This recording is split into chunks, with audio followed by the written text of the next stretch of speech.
আপনাদের সামনে যে ভিডিওটি নিয়ে এসেছি আমি, এটি কোনো নর্মাল ভিডিও নয়, এটি একটি মুভি।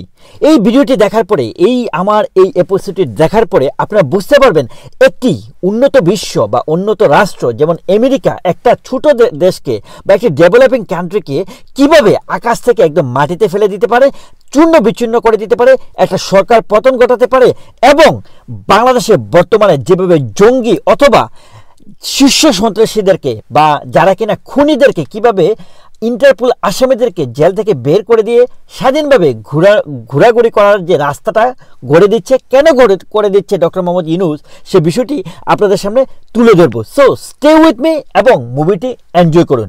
বন্ধুরা, ডক্টর মোহাম্মদ ইউনূসের সাথে কি আনসারুল্লাহ বাংলা টিমের যে প্রধান, যে মুফতি জসিমউদ্দিন রাহমানি, তার সাথে কি কোনো বন্ধুত্ব সম্পর্ক আছে? চাচা ভাতিজা, মামা ভাগিনার সম্পর্ক আছে? নানা দাদা, এই ধরনের কোনো সম্পর্ক আছে? সম্পর্ক তো নাই। তাহলে ডক্টর মোহাম্মদ ইউনূসের দায়িত্ব নেয়ার পর, অন্তর্বর্তীকালীন সরকার দায়িত্ব নেয়ার পর কেন আনসারুল্লাহ বাংলা টিম, যেটা কিনা একটা জঙ্গি সংগঠন, যে সংগঠনের প্রধান মুফতি জসিমউদ্দিন রাহমানিকে ছেড়ে দেয়া হয়, জেল থেকে তাকে রিলিজ দেয়া হয়, তাকে ছেড়ে দেয়া হয়, বের করে দেওয়া হয়? ওয়াই? সে তো তার বন্ধু না, তাহলে ছেড়ে কেন দিল? বন্ধুরা, এই বিষয়গুলো আপনাকে আমি এখন ক্লিয়ারলি বুঝিয়ে দেবো। এবং আরেকটি কোশ্চেন আপনাদেরকে বলতে ভুলে গিয়েছি, এই মুভিতে আছে, সেটা হচ্ছে আমেরিকার যে রাষ্ট্রদূতরা আসলে কথা বলছে বর্তমান প্রেক্ষাপটকে কেন্দ্র করে, বাংলাদেশের প্রেক্ষাপটকে কেন্দ্র করে, যে বাংলাদেশকে উন্নতি আনার জন্য, বাংলাদেশের অর্থনীতিকে অগ্রগতির জন্য বাংলাদেশের অন্তর্বর্তীকালীন সরকার যে দায়িত্বটা নিয়েছে সেটাকে প্রগতির জন্য, প্রগতিশীল করার জন্য যে কাজগুলো তারা করতে চায়, এইগুলো নিয়ে কিন্তু আসলে কথা বলেছে। ঠিক তখনই যখন একজন সাংবাদিক তাকে জিজ্ঞেস করলো বাংলাদেশের এই যে ইন্টারপোলের আসামিদেরকে, রেড লিস্টেড আসামিদেরকে কেন জেল থেকে ছেড়ে দিচ্ছে, এই কোশ্চেনটি করলে আমেরিকার মুখপাত্র চুপ হয়ে গেল এবং সে বলছে যে এটার জবাব উনি পরে দিবে, মানে সেটার উত্তর তিনি দেননি। বন্ধুরা, এটার পিছনে কারণটা আপনাদেরকে আমি ক্লিয়ার করে এখন বুঝিয়ে দিচ্ছি। দেখুন, এই যে মনে করেন যে আসামিদেরকে যে ছেড়ে দিচ্ছে, এটার পিছনে বেশ কয়েকটি কারণ আছে। তার মধ্যে দুটি কারণের প্রথম যে কারণটি বা প্রধান যে কারণটি, সেটা হচ্ছে যে প্রধানমন্ত্রী শেখ হাসিনাকে স্টেপ ডাউন করার জন্য, দেশ ছাড়া করার জন্য বা সরকার পতনের জন্য যে ভূমিকাটা যাদের আছে, সেখানে সেই ভূমিকাটা যাদেরকে আসলে জেল থেকে বের করা হচ্ছে তাদের ভূমিকা আছে। কিভাবে ভূমিকা আছে সেটা আমি নেক্সট পার্টে এক্সপ্লেন করব। তার আগে সেকেন্ড যে বিষয়টি, কী কারণে তাদেরকে ছেড়ে দেওয়া হচ্ছে, সেটা হচ্ছে যে এখন বিরোধী শক্তি বা বর্তমানে সরকারের যে সাথে যারা পুরোপুরিভাবে সম্পৃক্ত বা দেশটাকে যা পরিচালনা করেছে জামাত ইসলাম, তাদের ইন্ধনে, তাদের নেতৃত্বে বা তাদের ইশারায় আসলে জেল থেকে কিছু ব্যক্তিদেরকে, খুনিদেরকে বা জঙ্গিদেরকে ছেড়ে দেওয়া হচ্ছে। অন্যদিকে বিএনপির কিছু ইন্ধনে, তাদের কিছু অর্থায়নে কিছু খুনিদেরকে ছাড়া হচ্ছে।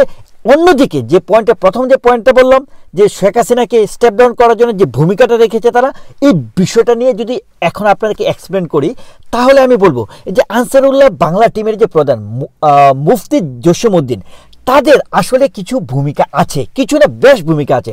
ধরুন যে এই জঙ্গি সংগঠনগুলোর শক্তিমত্তা যদি আপনাদেরকে বলতে যায়, তাহলে বলতে হবে তাদের কিন্তু শক্তিমত্তা অনেক। কারণটা কি? কারণটা হচ্ছে তাদের যে জঙ্গি সংগঠনগুলোর একটা বৈশিষ্ট্য হচ্ছে যে তারা যখন কোনো কারণে যদি তারা মারা যায়, তখন তারা সেটাকে বলে শহীদ, তারা শহীদ হয়ে যায়। এইভাবে তারা আসলে ব্রেন ওয়াশ করে। তো তাদের যে সংগঠনের যে মেম্বাররা, তারা কি করেছে, তাদেরকে ইন্সপায়ার করা হয়েছে এই আন্দোলনটাকে জোরালো করার জন্য, অস্ত্র হাতে মাঠে থাকার জন্য, এবং সিভিলিয়ান ড্রেসে, যেভাবে আমি বারবার বলছি, ছাত্রদেরকে মেজরিটি যে ছাত্ররা মারা গিয়েছে এবং এত শত শত শত শত যে মৃত্যু হয়েছে, তার পিছনে বিশেষ ভূমিকা হচ্ছে এই জঙ্গি সংগঠনগুলোর। এইখানেই হচ্ছে যে খেলাটা, যে কারণে আনসারুল্লাহ বাংলা টিমের যে প্রধান, যে কিনা মুফতি জসিমউদ্দিন রাহমানিকে ছেড়ে দেয়া হয়, বেসিক্যালি তার কন্ট্রিবিউশন হচ্ছে শেখ হাসিনাকে স্টেপ ডাউন করার জন্য এই যে সংগঠনটির বিশেষ ভূমিকা আছে। অন্যদিকে বলতে গেলে জামায়াত ইসলামের সাথে তাদের সম্পৃক্ততা বা জামাত ইসলামের বিষয়টা যখন বলতে যাই, কয়েকটা বিষয় এখানে বলতে হবে। জামাত ইসলাম ইন্ডিয়া, জামাত ইসলাম পাকিস্তান, জামাত ইসলাম বাংলাদেশ, এই যে তিনটা, এই যে ট্রায়াঙ্গেলের মধ্যে কিন্তু সম্পর্ক আছে এবং কঠোর বন্ধন আছে। তারা কিনা এই তিন জায়গা থেকে তারা একে অপরকে সাহায্য করে থাকে। অন্যদিকে আনসারুল্লাহ বাংলা টিম, যে কিনা ইন্ডিয়াতে বিশেষ ইম্প্যাক্ট ফেলেছিল জঙ্গি কর্মকাণ্ড ঘটিয়ে। এটা কিন্তু তাদের, সে কিন্তু এই যে মুফতি জসিমউদ্দিন ছিল সেটার মাস্টার মাইন্ড। অন্যদিকে যদি বলতে যাই বন্ধুরা, যাদেরকে আরও বেশ কয়েকজনের নাম আপনাদেরকে বলতে হবে, যেমন সুইডেন আসলাম, যাকে আসলে যার আসলে প্রকৃত নাম হচ্ছিল মোহাম্মদ আসলাম, যেটা হয় যে একটা সময় সে সুইডেনে যায়, সুইডেন থেকে আসার পর থেকে এই খুনিকে সবাই বলতে থাকে সুইডেন আসলাম। অন্যদিকে যদি বলতে হয় ইমামুল হাসান হেলাল, যাকে বলা হয় পিচ্চি হেলাল, মানে আপনি যখন কাউকে মারবেন, খুন করবেন, তখন আপনার একটা ট্যাগ পড়ে যায়, নাম হয়ে যায় যে পিচ্চি কাল্লা জাহাঙ্গীর বা লম্বা জাহাঙ্গীর, মুটকা জাহাঙ্গীর, এরকম নাম পড়ে যায়। যেমন খন্দকার নাহিম আহমেদ উরফে টিটন নামে সে খুনিমুনি এই ধরনের কাজগুলো করার পর তার নাম হয়ে যায় টিটন। সানজিদুল ইসলাম উরফে ইমন, খুরশেদ আলম উরফে রাসু, তারা বেসিক্যালি কারাগার থেকে মুক্তি পায়। অন্যদিকে যেটা বলছিলাম যে বিএনপির একটা অর্থায়নে দেখা যায় যে তাদেরকে, যে যদিও অনেকে হয়তো এখানে ইম্প্যাক্ট রাখতে পারেনি শেখ হাসিনার বা তাদের দলবল ইম্প্যাক্ট রাখতে না পারলেও তাদেরকে বের করা হচ্ছে কেন, ভবিষ্যতে যে নির্বাচন হবে বাংলাদেশে বর্তমানে যে বিরোধী দলগুলোকে যে আসলে টিকে থাকতে হবে, তাদেরকে শক্তিশালী করার জন্যই আসলে এই খুনিদেরকে বের করা হচ্ছে তাদের অর্থায়নে। এটাও একটা বিশেষ কারণ বন্ধুরা। আর যে কারণেই আসলে দেখা যায় যে বর্তমানে মানে রেড লিস্টে থাকার পরেও, ইন্টারপোলে আসামি হওয়ার পরেও, অনেকগুলো হত্যাকাণ্ডের সাথে সম্পৃক্ত থাকার পরেও তাদেরকে ছেড়ে দেওয়া হচ্ছে। এবার আসি আসল ব্যাপারটা কি দেখুন, কেন আমেরিকা চুপ সে বিষয়টা এখন আপনাদেরকে ক্লিয়ার করি। দেখুন, আমেরিকার অর্থায়নটা কোথায় করেছে? আইএসআই, যেটা কিনা পাকিস্তানের যে আপনার ইন্টেলিজেন্স, যেটাকে বলা হয় আইএসআই, মানে হচ্ছে যে ইন্টার সার্ভিসেস ইন্টেলিজেন্স, যেটা কিনা largest and best known component of Pakistan intelligence community. পাকিস্তানের যে ইন্টেলিজেন্স কমিউনিটিকে কী করা হয়? অর্থায়ন করা হয়। অর্থায়নটা কে করে? অর্থায়নটা করে হচ্ছে আমেরিকা। এবং এই বিষয়টি আরও ক্লিয়ার করে আপনাদেরকে, গত বছর থেকে শুরু করে এই বছর আমেরিকার মুখপাত্ররা জামায়াতে ইসলামের প্রধানের সাথে তারা কিন্তু বসে হচ্ছে বিএনপির কর্মীদের সাথে, বিএনপির যে মুখপাত্রের সাথে কিন্তু তারা বসে তাদের এই যে মনে করে যে সম্পৃক্ততা হওয়ার রিজনটা কি? রিজনটা হচ্ছে যে তারা ইন্টারনালি শেখ হাসিনাকে পতন করার জন্য বা তাদের পজিশন থেকে সরিয়ে ফেলার জন্য নানাভাবে plan 1, plan B, plan C, D, E, F, মানে অনেক প্ল্যান তাদের কাছে আছে। এবং বেশ কয়েক বছর ধরে আসলে তারা কাজ করছে অ্যাক্টিভলি, গত 1 বছর ধরে অ্যাক্টিভলি কাজ করছে। রাশিয়ান মিডিয়াতে কিন্তু গত অক্টোবর-নভেম্বরে বলেছিল যে বাংলাদেশের প্রধানমন্ত্রীর স্টেপ ডাউন হবে এবং বাংলাদেশের প্রধানমন্ত্রী নেতৃত্ব হারাবে। এটা কিন্তু তারা পাবলিশ করেছিল বন্ধুরা, তারা এটা পাবলিশ করেছিল। তুমি যদি জানতে চাও আমি তোমাকে বের করে আমি লিঙ্ক শেয়ার করতে পারবো তোমাদের কাছে। এখন যে পয়েন্টটা তোমাদের কাছে আমি বলছিলাম যে এখানে লিঙ্ক আপটা আমেরিকা কীভাবে করেছে সে বিষয়টাতে আসে তোমাদেরকে। দেখো, আমেরিকা কি করেছে, ইন্টারনালি জামাত ইসলাম এবং বিএনপির সাথে তারা মানে কথাবার্তা বলেছে, তাদেরকে প্রেক্ষাপট বা প্ল্যান বি, সি, ডি ধরিয়ে দিয়েছে যে এইভাবে তোমরা কাজ করে কী হবে, প্রধানমন্ত্রী শেখ হাসিনাকে স্টেপ ডাউন করা হবে। কিন্তু এই কাজগুলো করার জন্য তো কর্মী লাগবে। যেটা বললাম যে মাঠ পর্যায়ে কর্মীটা কারা? জামাত ইসলাম, ছাত্র শিবির, হিজবুত তাহরির এবং আরও কিছু ইসলামিক সংগঠন, যেমন ধরো হেফাজতও এখানে অ্যাক্টিভলি ভূমিকা রেখেছে।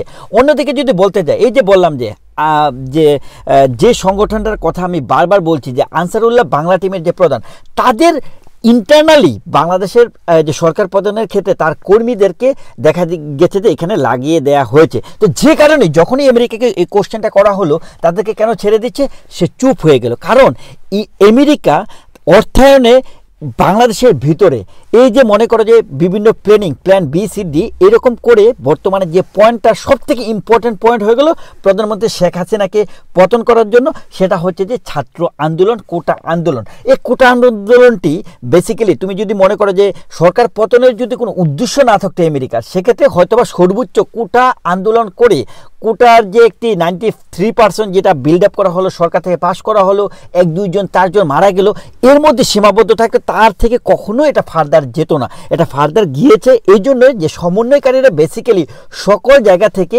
সাপোর্ট পেয়েছে। Jamaat-e Islam, ISI, Hizbut Tahrir, Ansarullah Bangla team থেকে শুরু করে একদম মাঠ পর্যায়ে সকল জায়গা থেকে তারা সাপোর্ট পেয়ে একের পর এক দফা, 6 দফা, 9 দফা এগুলা করে করে করে করে সরকার পতন ঘটিয়েছে বন্ধুরা।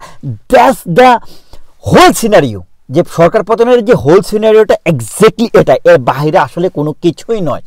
হ্যাঁ, ছাত্রদের ভূমিকা ওইটাই যে তারা আসলে সাধারণ ছাত্ররা যেটা আসলে দেখছে, সামনে থেকে যেটা দেখছে তারা রিয়েক্ট করছে এবং তাদেরকে রিয়েক্ট করার জন্য ইমোশনালি যত কিছু করা যায় সে কাজটি সমন্বয়কারীরা করেছে। বিহাইন্ড দ্য সিনের কারা কাজ করেছে? আনসারুল্লাহ বাংলা টিম কাজ করেছে, হেফাজতে ইসলাম কাজ করেছে, জামায়াতে ইসলাম, ছাত্র শিবির কাজ করেছে, হিজবুত তাহরির এবং সাধারণ জনগণ এই যে ছাত্রদের বিষয়গুলোকে কেন্দ্র করে তাদের মনের মধ্যে যে ইমোশন এসেছে বা যেভাবে আসলে প্রেক্ষাপটটা দ্বারা হয়েছে, দ্বারা করিয়েছে, যেটারই ফলশ্রুতিতে সরকার পতন হয় এবং আমেরিকায় এটার পিছনে মূল চালক হিসেবে plan A B C D E F এটা গত কয়েক বছর ধরে তারা করছিল। এটা ছাত্র মাধ্যমেই হোক, কৃষকের মাধ্যমেই হোক, চিত্রাঙ্গনে হোক, যে কোনো পর্যায়ে হোক, শ্রমজীবীদের মাধ্যমেই হোক, যে কোনো না যে কোনোভাবে সরকার পতন করাতই দ্যাটস হাউ উন্নত বিশ্বগুলা একটা দেশকে ধ্বংস করে থাকে। বন্ধুরা, ওপিনিয়নটি আপনাদের কাছে জানতে চাচ্ছি, আপনারা এই প্রতিবেদনটি বা এই মুভিটি কেমন লাগলো অবশ্যই কমেন্টস করে জানাবেন। ভালো থাকবেন, থ্যাংক ইউ সো মাচ।